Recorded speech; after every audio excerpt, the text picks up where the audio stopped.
Hello, awesome healers. So today I'm going to talk about the 5 components of business, right? So a lot of you don't understand that healing is a business and that you have to treat it as such. So what I'm going to do is compare the stuff that you do at home to what's happening in your business to help make it really simple and clear for you. Okay, stay tuned to hear more. This is Anastasia. I used to be a physics professor specializing in vibrational and quantum physics. After recovering from a serious illness using energy healing on myself, the calling to heal became so strong that I had to quit my 40-year research career. I replaced my 6-figure professor salary within 5 months using a simple but not easy 3-step system that I worked out to grow my healing practice.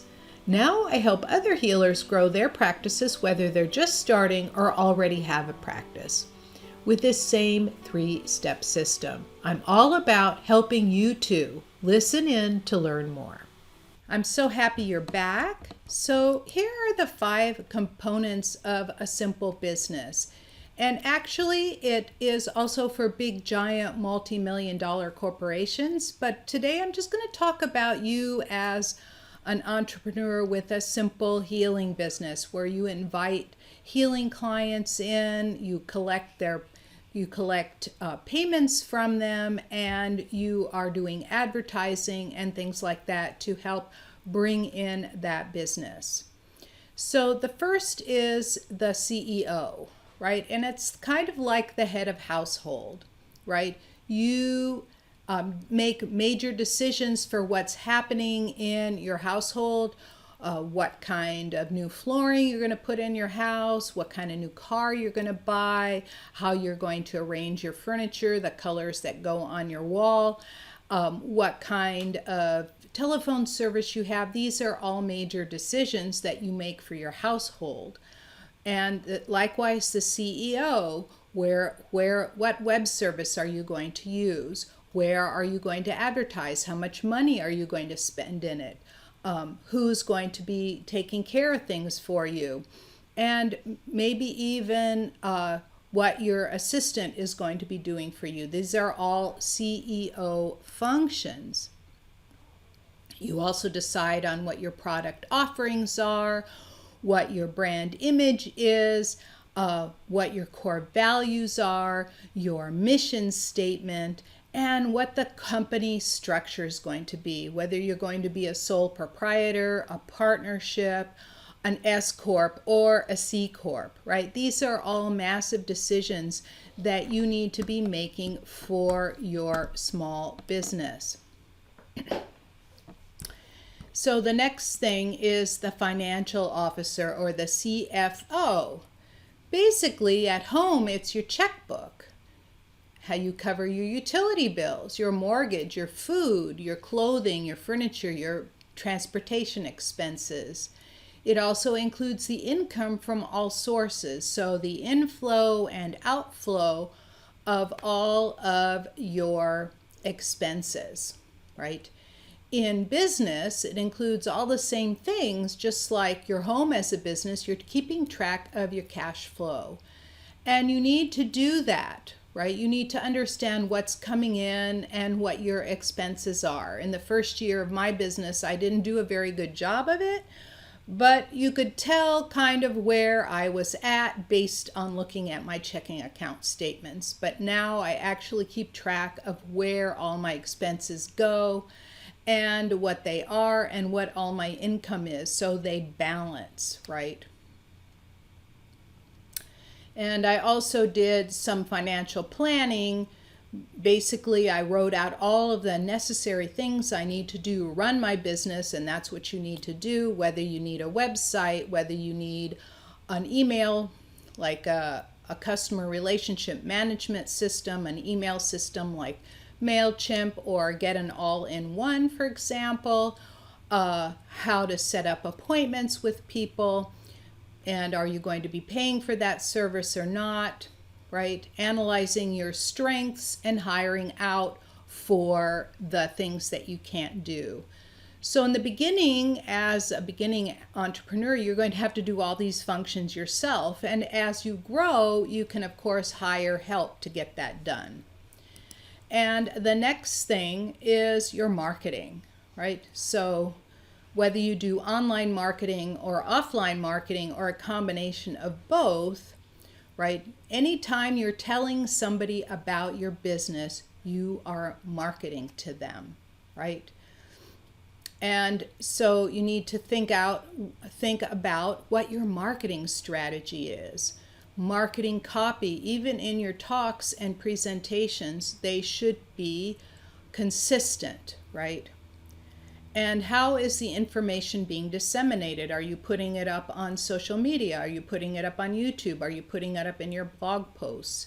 And figure out what your marketing budget is. It should be a percentage of your income, right?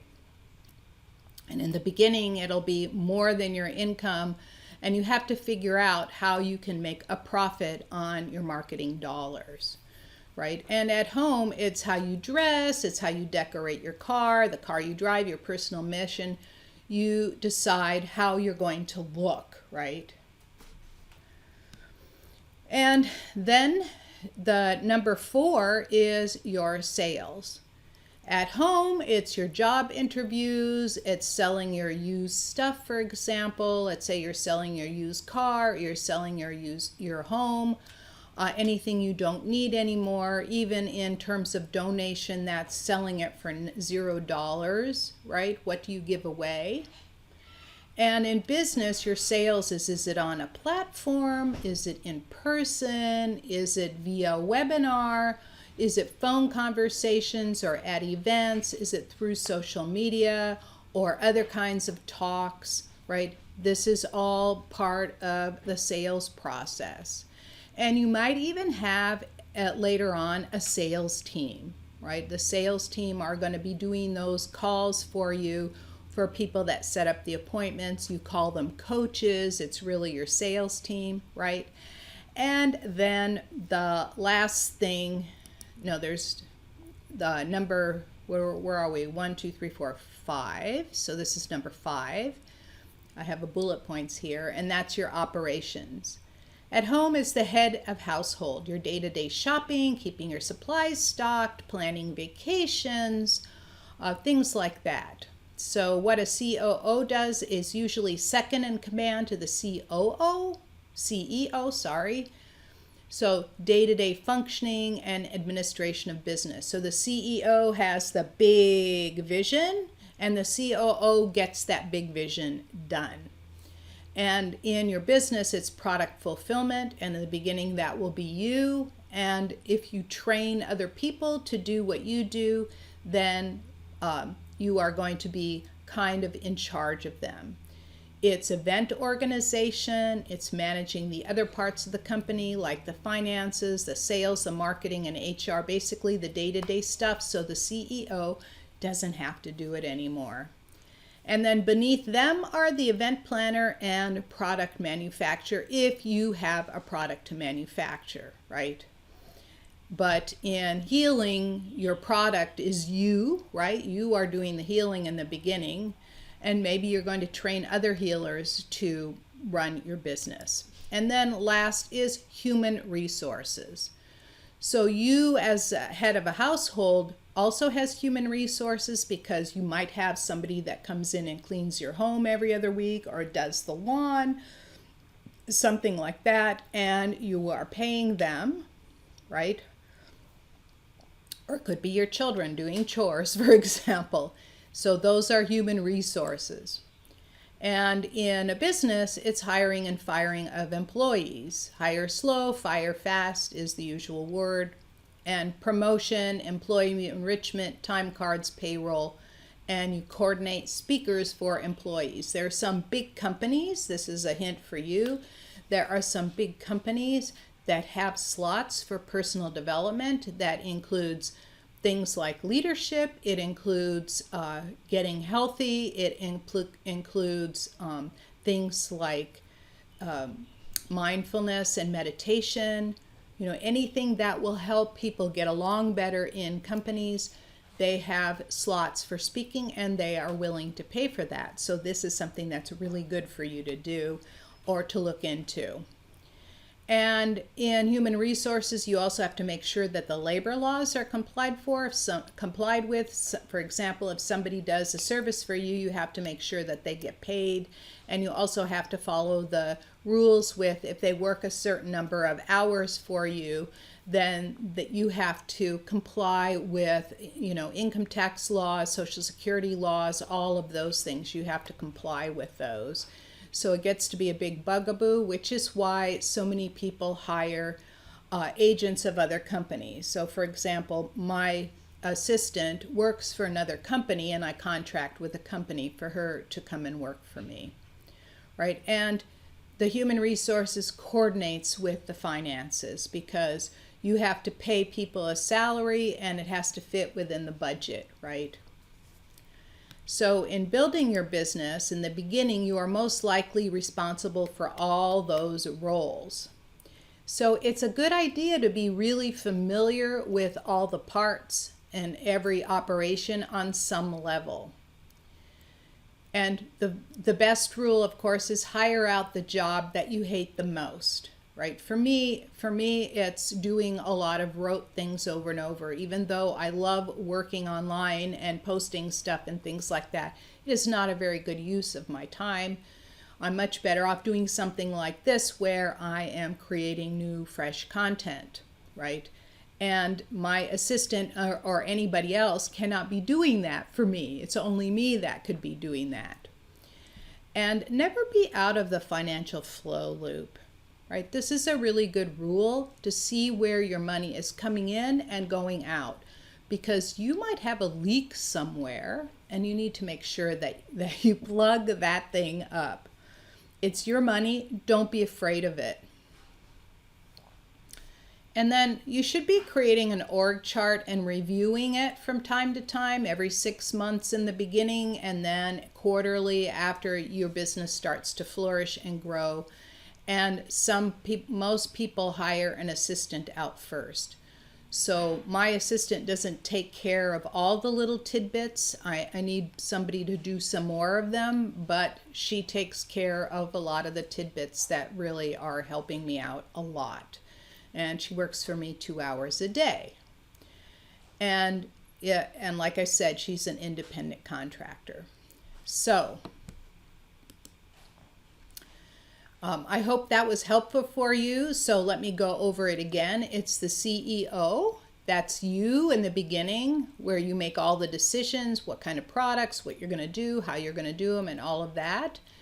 And then at some point, you will have an assistant, which can grow into a COO, which is Chief Operating Officer. They make sure everything is running in the company, where you're the big idea person and maybe even the person in the beginning delivering all of the services.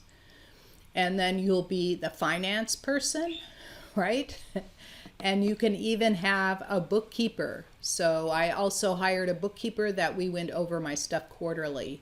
And now you can use other things. Then you have sales and marketing, right? They are lumped into one thing to help bring in new people. You're going to be that in the beginning.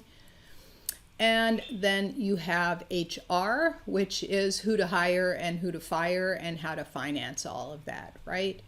So I hope this was helpful for you to get an overview, because you're going to be filling in this little org chart that you create for yourself for all of these 4 to 5 categories, even 6 categories that I just talked about. And it's really helpful because at some point the stuff that becomes tedious and long can actually be hired out, because you're the idea person, the brand. You are the one that has, that is doing the creativity, the healing, which is a creative process, right? And nobody else can do that kind of thing for you. All right. I thank you so much for listening, and I will see you in the next video. Thank you so much for taking valuable time out of your day to listen in. If you found this message helpful, please help spread the word by giving the broadcast a thumbs up or a 5-star rating. share it with your friends, and be sure to subscribe to my channel with your notifications on. For further training on healing and growing your healing business using my 3-step system, go to www.highpaidhealers.com. And I'll see you in the next video.